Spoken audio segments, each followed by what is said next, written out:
আসন্ন ভোট গণনাকে সামনে রেখে শিলিগুড়ি কলেজে তৈরি করা কাউন্টিং সেন্টারের নিরাপত্তা ব্যবস্থা খতিয়ে দেখলেন শিলিগুড়ি পুলিশ কমিশনার সৈয়দ ওয়াকার রাজা। গণনা প্রক্রিয়া যাতে সম্পূর্ণ শান্তিপূর্ণ, স্বচ্ছ ও নির্ভুলভাবে সম্পন্ন হয় সেই লক্ষ্যে ইতিমধ্যে একাধিক কড়া পদক্ষেপ গ্রহণ করা হয়েছে বলে জানান তিনি। পরিদর্শনের পর কমিশনার জানান, পুরো কাউন্টিং সেন্টার জুড়ে 3টি লেয়ারে শক্তিশালী নিরাপত্তা বলয় তৈরি করা হয়েছে। প্রথম স্তরে থাকবে স্থানীয় পুলিশ বাহিনী, দ্বিতীয় স্তরে থাকবে বিশেষ প্রশিক্ষিত ফোর্স এবং সবচেয়ে ভেতরের স্তরে থাকবে কেন্দ্রীয় বাহিনী, যারা সরাসরি গণনার প্রক্রিয়ার নিরাপত্তা নিশ্চিত করবে। তিনি আরো জানান, কাউন্টিং সেন্টারের 200 মিটারের মধ্যে কোনো ধরনের জমায়েত বা ভিড় করতে দেওয়া হবে না। আইন শৃঙ্খলা পরিস্থিতি বজায় রাখতে এই সিদ্ধান্ত নেওয়া হয়েছে। পাশাপাশি আধুনিক প্রযুক্তিকেও গুরুত্ব দিয়ে নজরদারি চালানো হয়। বিশেষ করে কোনো ড্রোন যাতে কাউন্টিং সেন্টারের আকাশসীমায় প্রবেশ করতে না পারে সেদিকে কড়া নজর রাখা হবে। নিরাপত্তার স্বার্থে কাউন্টিং সেন্টারের ভেতরে কোনো ধরনের দাহ্য পদার্থ যেমন লাইটার বা দেশলাই নিয়ে প্রবেশ সম্পূর্ণ নিষিদ্ধ করা হয়েছে।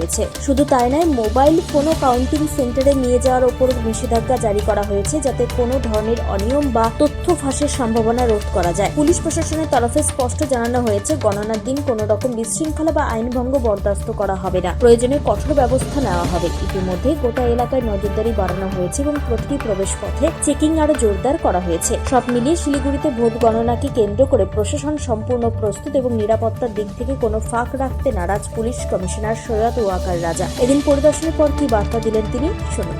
আজকে আমরা শিলিগুড়ি কলেজ যেখানে কি কাউন্টিং ভেন্যু আছে 25, 26 এবং 27 কনস্টিটুয়েন্সির জন্য আমরা এখানে দেখতে এসেছি সিকিউরিটি অ্যারেঞ্জমেন্ট, এবং আপনারা জানেন ইসিআই নির্দেশে আমরা 3 টিয়ার সিকিউরিটি অ্যারেঞ্জমেন্ট করেছি। প্রথম টিয়ার এখান থেকে 100 মিটার দূরে হবে। সেখানে আমরা চেক করব তারা অ্যালাউড কি নেই, তাদের কাছে ইসিআই দেওয়া আরও ইস্যু করা পাস আছে কি নেই। যেখানে যারা ওখানে অ্যালাউড হবেন, তারপরে সেকেন্ড টিয়ারে আমরা তাদের ফ্রিস্কিং করব। কোনো বর্জিত বস্তু যেমন মোবাইল ফোন, কোনো অস্ত্র, মাচিস, সিগারেট ইত্যাদি এগুলো না থাকে, এবং এখানে প্রপার ফ্রিস্কিং করে তারা অ্যালাউড হয়ে থার্ড টিয়ারে যাবেন। এই প্রথম 2 টিয়ারে স্টেট পুলিশের লোক থাকবে এবং থার্ড টিয়ারে শুধুমাত্র সিপিএফ থাকবে।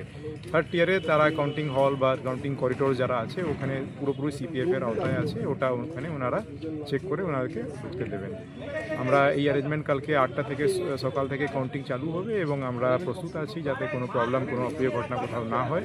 এছাড়াও আমরা প্রচুর কিউআরটিস রাস্তায় থাকবেন, so that if there is any information আমরা ওটাকে ইমিডিয়েটলি রেসপন্ড করতে পারি। শিলিগুড়ি থেকে দেবাশিস দাসের রিপোর্ট, টাইমস 14 বাংলা। আরো নিত্য নতুন ভিডিও পেতে এবং তথ্য জানতে আমাদের ফেসবুক পেজকে লাইক ও ফলো করে রাখুন। সেই সঙ্গে টাইমস 14 বাংলার ইউটিউব চ্যানেলকে সাবস্ক্রাইব করতে ভুলবেন না। মুখের উজ্জ্বলতা হারিয়ে গেছে, স্পট পড়ে গেছে, ব্রণ ভর্তি, তাই আর দেরি না করে আজই আসুন রায়গঞ্জের চণ্ডীতলায় হেলথ প্লাস মাল্টি স্পেশালিটি ক্লিনিকে এবং এখানে পান অভিজ্ঞ ডাক্তার দ্বারা ফ্রি স্কিন টেস্ট। আরো বিস্তারিত জানতে যোগাযোগ করুন 9674895169 এই নম্বরে।